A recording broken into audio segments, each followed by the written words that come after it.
Well, here is the view from my hotel room.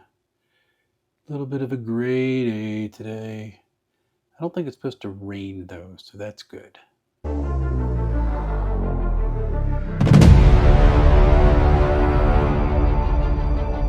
Okay, it is just about 7:30. I have gone and walked to get some coffee. There's a Starbucks right across the way. A little bit weird to get there.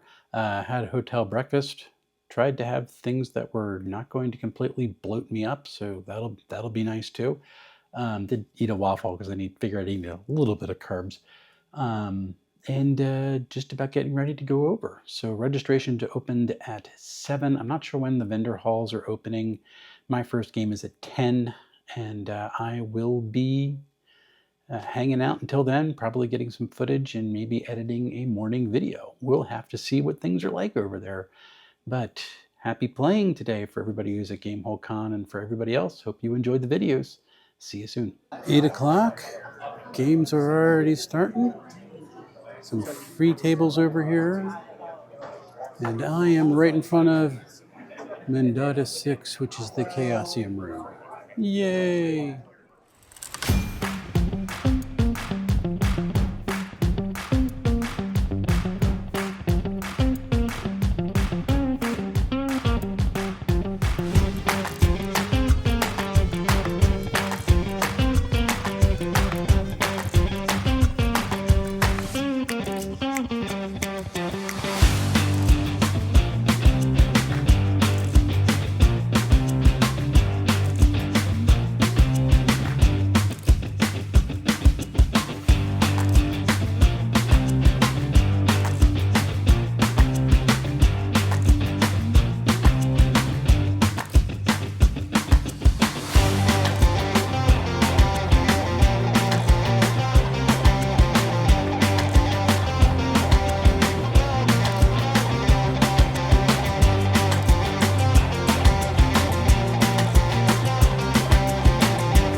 I'm here with someone who is not running Dragonbane, even though that's your name. That is true. That is true. I am Mr. Dragonbane. But you are running at GameHole Con. What are you running this year? So this year I am running Shadowdark, and I'm running some Ragnaborg. So Shadowdark's from Arcane Library. Kelsey is an amazing person, genius at what she does.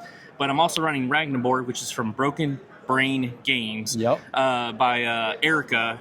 Also another genius in this atmosphere. Erica is utterly genius. Great. I love Erica. Yeah. So very, very good stuff. Yeah. I might have to sneak into a Ragnaborg game if I can find.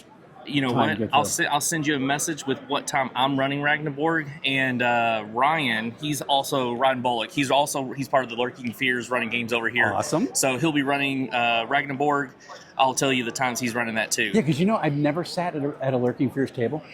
We need to change it. I have to. I mean, you sat at my table, technically. I did. But technically. You were technically running for Free League at that point. Correct. Also, Dave Ward killed me.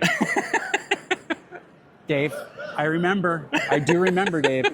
So, all right, man. Well, listen, hey. Great to see you. Yes, sir. I got to look at him and go, where are you at? Where are you at? Where are you at? Where are you at?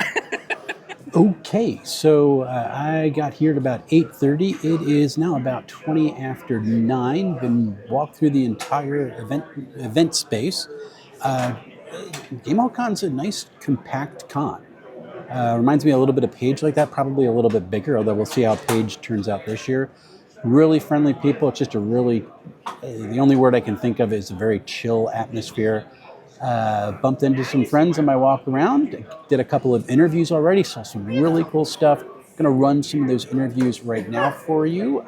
And I just got 40 minutes before my first game, so I got a second cup of coffee that's sold right here in the place. And if you look over my shoulder, you might be able to see Derek White running his Dark Space game over there. I sat here while everything was downloading from my previous footage, and I just heard a voice. I'm like, that's Derek, and turned over, and sure enough, there he is.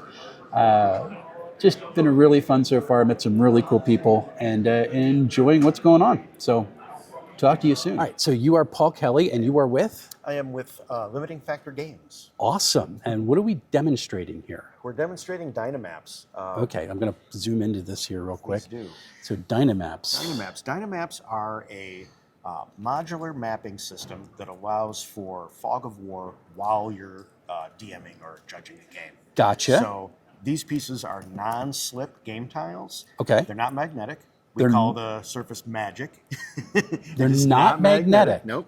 They are infinitely reusable. So these will stick to almost any playable They have surface. like micro hooks on it, or Nope, oh my gosh. Not Velcro. It's magic. So static? They never run out. So if they get a little bit dirty, you just wipe them Wash off them with off a and wet go. rag. Yep. I'm digging the distressed grid too. So they're Yeah. 1-inch grids for minis. At 1-inch grid, and Okay. the idea is this is like old school gaming where you're just drawing. Yes. You know, you're putting it on some graph paper and you're drawing it out. It allows you to. It doesn't presuppose any kind of style or environment. Right. So Okay.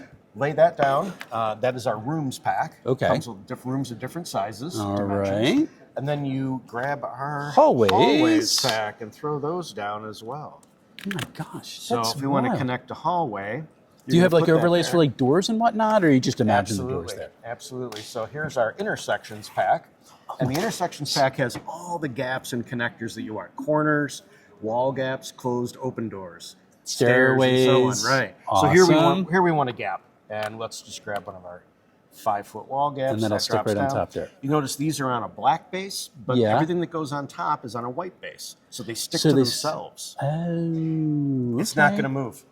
No, You I can mean, play it, roll your can I dice try to on pick it top up? of that. Yeah, absolutely. all right. So how many sticks up and down are these going to last before they start wearing out? Probably hundreds, but they're not going to wear out. They're just going to get dirty or dusty. So you wipe them off with a wet cloth and you keep playing. But the paper on top is not going to peel, or No paper. It's printed right on. Totally waterproof.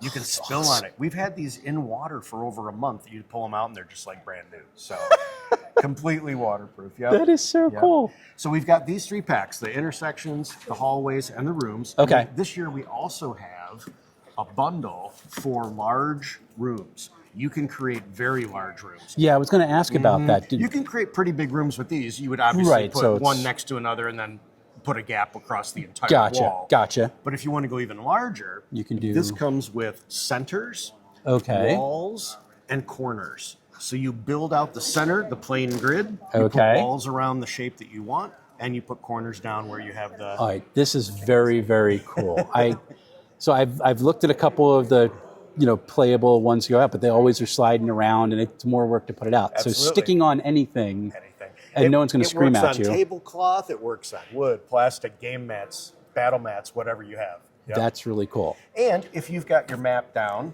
obviously you're going to pull this up as someone leaves this area Yeah. and moves on. But if you have a large map and you have to stop gameplay, you just put this in the closet or put it in the put it away, and it's ready to go the next time. All right, that's pretty cool. All right, my next question is this, because it has to be asked. Everything's square corners in this. Do you have any plans for round rooms? Yes, round rooms are already being drawn by our artist, so those should be out very soon. Hi, you're the artist. Yep. This is Colleen. I watched your content the other day. Do you really? Oh, thank you so much. You got good stuff. Thank you so much. I'm really.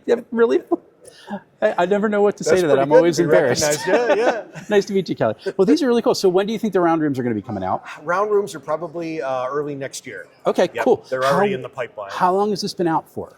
This has been out for a year. We were here last year, and that was our Okay. debut. Awesome. Right. So we've been ramping up production, coming out with the large rooms, and getting everything squared away so that we can really pump these out. That's really, really cool. I love the static stick, and it's not going anywhere, and Right. very, very cool. So I'm going to go here. So you can go to dynamaps.com. Yes, Dynamaps.com. See all of our sets that are available. We've got a nice con price going right now. So Awesome. Yeah. And so you're here at GameHole Con. Yes. Are you going to be going to any other cons? yes, we're at Gary and Jen as well. Oh, okay. So, So we can't drag you out to the East Coast yet. well, soon. Okay, good. I'd love to talk about it. Would Yeah. love to see you at PAX Unplugged or Philly Area Gaming Expo at some Cool. point. But really cool stuff. Thank you very much. If I had room in my luggage, I might be picking some of this up. I don't. So I might have to go to the website. Well, take one of these and use that code. Oh, thank You'll you. get the con price whenever. Awesome. So, yeah. Gary, or Paul. Paul. We just talked about Gary Con. That's Paul, right. really good to meet you. Good Thank to you meet so much. you. I'll give you one of my cards, but this is absolutely Fantastic. amazing. Really cool Thank stuff. you very much. Thank you. My name is Erica Lowe. I am the owner of Broken Brain Games and the creator of Ragnaborg. Awesome. And what is Ragnaborg? So it is a Viking hack compatible with Mrblahface and Pirate Borg, and you play as Vikings during the days of Ragnarok. That's awesome. And it is a Borg, so you're playing with the Borg rules. Yes. So what tweaks do you have, other than the setting, like what tweaks have you made to the Borg engine for this? So I put Yay Violence in there. It's a crit chart. So everyone, once you get a critical, screams Yay Violence for you. You roll on the chart twice and pick the violence you prefer. There's a Gauntlet of the Gods, which we're actually running here at GameHole Con, and it is a funnel, if you're familiar with that, or a gauntlet. So everybody plays a level 0 character. You have 4 of them, and you try to survive the gauntlet. That's awesome. And so you have a cool setup here. There's my friend is a miniature painter. His name is David Shirley. He painted all of the Vikings. And then our 3D printed terrain is also there. You can buy it? Yeah, you can go to them if you want to support them, but there's their info as well. Let's get that in focus here. There we go. Awesome. Yeah, so I've known Shirley for like 6 years, and I told him, I was like, I'm gonna have a booth. I wanted to support my friend. So Awesome. Yeah. Very, very good. Is Ragnaborg for sale right now? it is on Kickstarter. We funded in 30 minutes, and currently in the first week we're at 45,000. When's it close? It closes on November 6th at noon Central Time. So people got some time for it. What do you know some of the levels of the rewards? So I know that we've unlocked Spot Gloss. We've unlocked 3 Legends of Midgard, which are legendary monsters that are made by legends in the industry to me, so my friends. We also have unlocked a bookmark, the book ribbon. The book ribbon. Book ribbons are important. VTT digital pack. Nice. So that's nice. In the future, I think we have another book ribbon. I haven't revealed all of them yet, but we're kind of playing with it. Okay. So cool. we're kind of moving as we go. I wasn't sure how it was going to go. And people like the Borgs. Yeah, people love the Borgs. We will be assimilated. Yeah. Oh yeah, we do. Very good. So Yay Violence. Yes. This is your crit. I love this as the crit roll. Yeah. Do you want to try it? Sure. I will try that. I want to try Yay Violence. All right. So we're going to do Yay Violence. Yay Yay Violence. Violence is a crit. Yes. So how do you crit in Borg? So when you're attacking, right? If you're doing a melee attack, you're like, I'm going to run in with my axe. Roll me a d20. You're looking for a 12. And you add your strength modifier or reduced, because sometimes you end up with a -1. Yep. Maybe a -2. And then if you get a natural 20, everyone's like, yay, violence. Okay, so nat 20 is the crit. All That right. 20 is the crit. So you roll twice. You roll twice. All right, so let's do this here. And you get to pick the violence you prefer. Well, I'm So- probably going to roll 2 1s, so we'll see what happens here. No, you're good. And Oh, no, then- 13. And All right. giant dice. Two 13s. If you want to re-roll the other 13, you're welcome to Okay, do so. I'll re-roll 2 13. Two. 2. All right. So let me get to prove. I actually rolled something other than a 1. Okay, so what do I got for 2? 2 is filling it. The armor is permanently reduced by 1 tier, and your armor is damage reduction in this game. Okay. So it would reduce their armor. Their reduction They'd by make- 1 tier. Okay. Yep. And then what's 13? 13 is crushed ribs, an additional D8 of damage. Oh, I'm doing crushed ribs. I'm Yeah. crushing ribs. There you go. So thank you so much. Thank That you was so much. awesome. I appreciate you. I am Scott Plaskett. I'm the founder of Trinamic Fantasy Role Playing System. Cool. And Trinamic Fantasy Role Playing System is what exactly? So, of 8 years of homebrew and gameplay, I broke apart the stylization and mechanics of the classes that existed. I created ones of my own that nobody else has done. Okay. I let you recombine them back together to flush out and play a concept you want from the very beginning. You get Okay. to choose your own skills, abilities, and stat upgrades in the very beginning. Gotcha. As well, you can play a very simple character, OSR style, instead. Okay. And through your progression, you get to do the same thing of choosing which skills, abilities, and upgrades you want to add. So you get to play your own class the way you Gotcha. see it should be played. Awesome. So you're riffing off of D&D, so fantasy game, not emulating, but riffing off of the classes that exist, or were there other fantasy systems that you also used? Well, other systems, books, movies, I ripped from Conan the Barbarian, the snake cultist, and say how as a cleric should be different. Gotcha. And be able to follow the snake god and use snake abilities and choose from them. Okay. I ripped from Game of Thrones for Arya. How do you really truly play a deceptive character just beyond disguises? Okay. Like how do you do deception in combat? Okay. As well as other social situations. Awesome. I also ripped from World of Warcraft and said, wait a minute, the shaman casting totems is very cool. And so I've been doing that as well for a long time. So you ripped from fantasy, not just a single system. Yeah, I mean, whoever's done great stuff, and then I just stylize them and do things differently. Awesome. So how are the characters set up? Is it a class level system? Is it a build system? Like how is everything set up for the character? Well, let's step over here to Okay, sweet. this web app that I have on my main page. Okay, and I'm going to change my focus here so we can. Oh, a touchscreen web app. Yeah, this is a touchscreen. You are not messing around. Okay. So this is my main page, and you can either go to the app demo or come down here to the stork. Let's go to the who's stork. bringing your character, the little baby. We're going to character creation this. Do the online app. And so this goes through, and then you start here. It gives you some instructions, which I'll just expedite the process. Gotcha. You're going to choose one of 7 base classes. So it is a class system. It is a class class system. Okay. In general. Yeah, okay. You can do just the base class and then do 2 OSRs, which turn it into just an old school one Gotcha. class, very Okay. simple character. But to see all the stylization and fun concepts, you can let's choose go the 2 crazy. secondaries. So here you're going to choose one of 7 for your base. You have the original 4 that were classes, and I said, wait a second, nature spells, mental powers, and adrenaline should be their own core function anybody could choose as a base. Gotcha. Okay. So what would you like to choose? I'm going to go enigmatic because All right. why not? I want to be a fantasy Professor X. So here you can read kind of what that's about. Okay. And then, again, we'll expedite that and expedite that. Okay. Now we're going to go into choosing your secondary classes. This is very intuitive. And all you have to do is follow the concepts here. Up here at the top, we have spellcasters and powers. Okay. Those are resource expenditure. There are 2 types of powers. Okay. One is mental, which you already chose, and bizarre things. Right. That's Mysteria. The other power is to pick up adrenaline. So anybody can have this adrenaline, which is called fervor for short. Okay. A utility is you change this class. There's no resource expenditure. You just make a statement or the condition applies and you roll for it. Gotcha.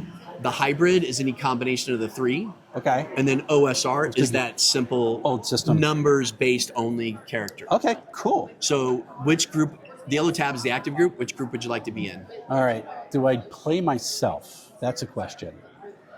I encourage you to at least explore 2 groups to see some of the unique combinations. I'll drive a little bit for you so you can see some other options that are in here. I kind of like... Oh, gosh, these are really kind of cool. Let me go to a theorist. Okay. Is one. And then let's jump to at least a different group. Yep. Do you like spellcasters? Yeah. So here's a unique function because you have hybrids. Now you can have a spellcaster. Oh, look at there are this. multiple ways to get the battlecaster, but you have a spellcaster that actually has Mysteria power.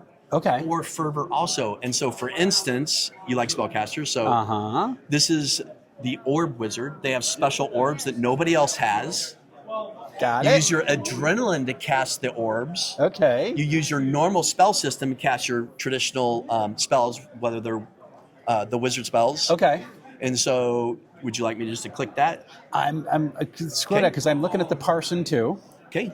Oh, the parson, unique form of cleric. This is the versatile style of cleric. My day job is a pastor. So mostly I would like to be the parson so I could beat up the people who claim to follow my own religion. Yeah. That would also be very cool. Yeah. Okay, so let's try the parson. Okay, so you will end up having adrenaline and Mysteria. We like this. So then you get to read that. So you have lots of ways to facilitate your character. Okay. So now we do the summary.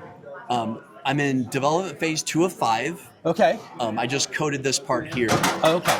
This is not a character sheet. This just shows you where things came from when you built this class. Okay, so it's like this the code basically. Yeah, Okay. you could do comparative of like how many spells you have from another class that's a total cleric. Okay. And then where they baseline came from. Wow. Okay. So a very unique way to approach Interesting. Character classes and why things matter and why they're different than what's been done before. Awesome. All right. All right, so now can I get a character sheet from this to see what it looks Right like? now, not from this, you can't. Okay, so we're still working on it. I'd have All to right. show you. I do have them in my notebook. Okay. So I can get them out and show you. All right. However, better than that, And we get back on camera here. better than that, everyone can go on the main page of my website. You'll have access to the app demo. Uh-huh. Right next to it is a PDF of a short set of rules, 10 pre-generated characters. You will see some that are easy, simple, and then others that are complex build. Awesome. Everyone can sit at the same table with different styles. Okay. This is a very intuitive type of play. Awesome. Right next to that is a one-shot. Not a whole lot of lore, not a whole lot of flavor text. Just gives you some options of how to explore narrative and technical gameplay and see why things matter the way I did it. Awesome. All right, so core mechanic of the game, is it a D20 based? Do you have a different type of system going on? What's going on here? So it's a D100, so we can do more things with that. We can have a naturally built-in headshot. Okay. Or blocks, and then characters can take, or players can take block functions for their characters and abilities, and now that triggers. Is it a D100 roll under? It's roll even and under. You have hit many things that I like. Okay, good. Yeah, this facilitates a lot of opportunities for changing gameplay. Gotcha. And let's see, you're asking about the core mechanic as well. Oh, intuitive. We can do intuitive things with this, with a D100. Okay. So, for instance, skills, if you roll a 6 or 9 for the end of your percentile, and your skill ends in 6 to 9, then you can naturally progress 1%. So if you're 57%... So that's the advancement in the game? Yep, that's in-game advancement. So if you're 57% skill to stealth, and I call for a difficult stealth check. Okay. If you are successful by rolling a 48, you've rolled between 6 to 9, your skill ends in 6 to 9 being 57, you go to 58%. Very good, okay. Once you hit 60%, you're like, oh, I need to really spend more so I can get back into the loop. Okay, very good. So it's not a level-based system, it's like a skill-based system? So it is, the only level-based function is for spells. So you hit a certain amount of progression points. Okay. You can spend them whenever you want. Gotcha. But once you've earned, then you hit this threshold, and then you're automatically eligible for level 2 spells. You get all the ones that you would get as a character class. Very good. Unless you choose to spend your points to add a spell cast or a known spell. Gotcha. So lots of variability to control how your character progresses. Cool. So is this for sale right now? It is not. I'm basically, instead of being a traditional crowdfunding and initial startup, I am showing people the books that actually have content. This has been a game over a long period of time, and so it does play. And my game launch starts with GaryCon in mid-March, March 19th, and then it ends with Origins in June 22nd. For next year? Yep, next year. Awesome. And you're playing this year at GameHole Con? Well, I have set up events. The tough thing is people see a new system. They think, fantasy's fantasy, and you can't be better than D&D and Pathfinder and these other ones that are out there. You can be. Anyway, keep going. Yeah, sorry. It's just tough to get people to sign up. I don't understand. So, and you're going to be where else in the coming months? Oh, wow. All over the place. One of the best ones to come see me at will be Page in Philadelphia. And that'll be mid-January. I can't give you the dates off the top of my head. It's Martin Luther King weekend. I will have a big booth. I will be doing demos at the same, right next to my vendor booth. Awesome. I'm bringing an extra game master, so that's a great one to go to. Cool. On my webpage, pages, you can go to events, find out where I'm at. But also GaryCon, mid-March, I'll have a dedicated gaming table to play and a vendor booth. And then Origins is another great one to hit me up. Awesome. Very, very good. And where can people find you right now if they're not at one of these cons? Where to find me is to basically, you're going to have to just try to find me on YouTube and look at what I've done in 3 to 7 minute videos and how things are different from homebrew. Gotcha. And then also go on my website. Give me your website URL. Oh, my website URL. Thank you. Trinamyk, TRINAMYK.com. Awesome. Listen, thank you so much. I can't wait to see you at Page again. Hey, thank you so much. Talk to you later. All right. Well, that was Thursday morning at GameHole Con, and I'm actually recording this on Friday morning because my afternoon was really, really packed way into the evening, and I'll be doing my afternoon footage. Hopefully I'll be cutting that in the next hour or so, and we'll see how things go from there. Looking forward because Friday is actually my busiest day at GameHole Con, so hopefully I can get stuff done so I can get it out to all of you. Till we see each other again, folks. Happy playing, everyone.